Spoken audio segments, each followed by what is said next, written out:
Another day talking to the camera. Okay, so today is the 3rd of December. It's the day after finally launching this business after spending the last couple of years building it out, myself and my team.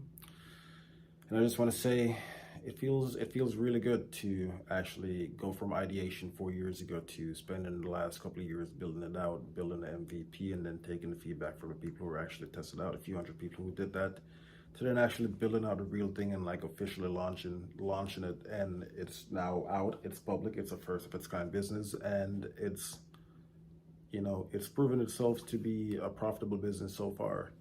And all of last night I was just sitting here and I was just sitting in amazement. I felt a sense of like relief knowing that the business model actually works, and people are actually liking it and supporting the business model and like referring their own friends and stuff like that. But more importantly, besides all the money stuff, the $10 million goal and all of that stuff, like put that shit aside.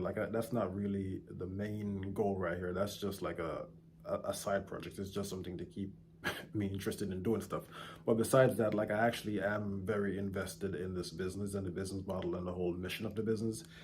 But now on the finance side of things, even though I just said that it does matter, it makes a huge difference having a recurring source of income versus my ecom business. So part of the reason why I wanted to get this going as soon as possible was, one, to give my customers what I wanted, because they literally asked me to build this business from scratch, and I took their advice the past 4 years, and made that happen.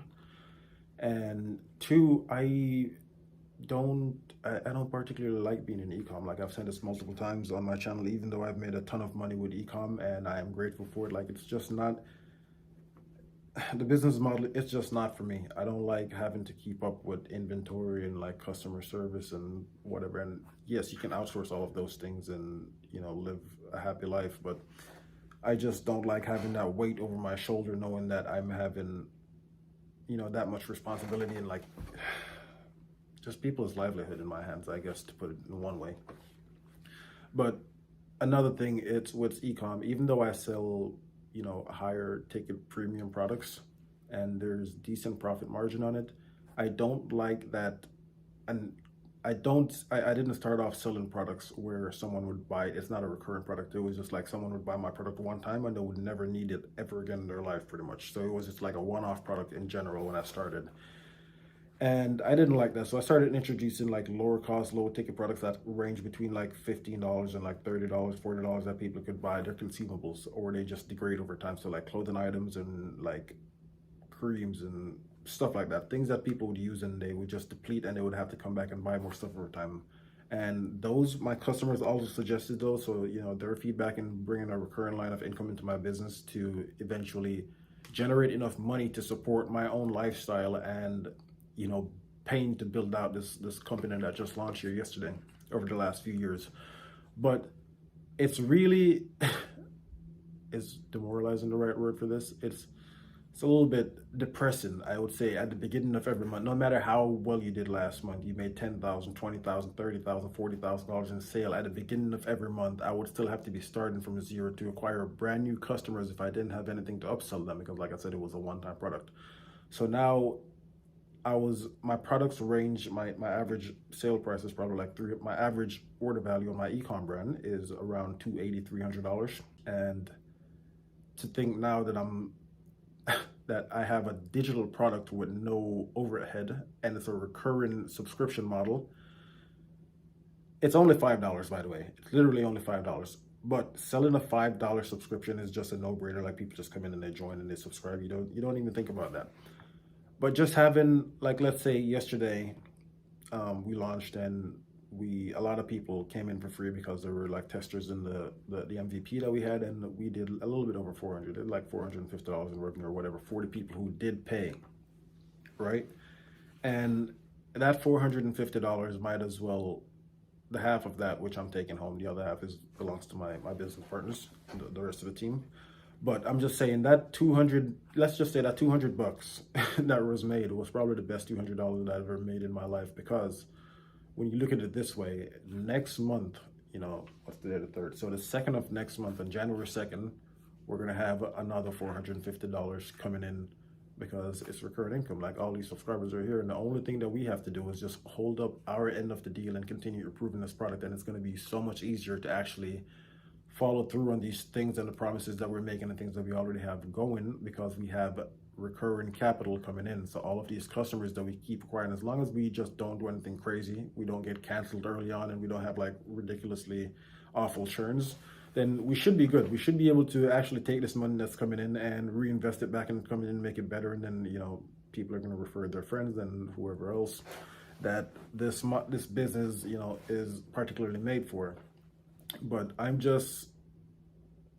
it's refreshing to be working on a business that compounds on itself over time, and I can actually experience what that's like, because I don't even know if I'm explaining this right. It's just something, it's a different feeling about knowing that the work that I'm doing today to acquire a customer is going to be there for several months to several years, versus I have to start from scratch every single month, and I'm starting out with just, drop shipping or just e-com in general.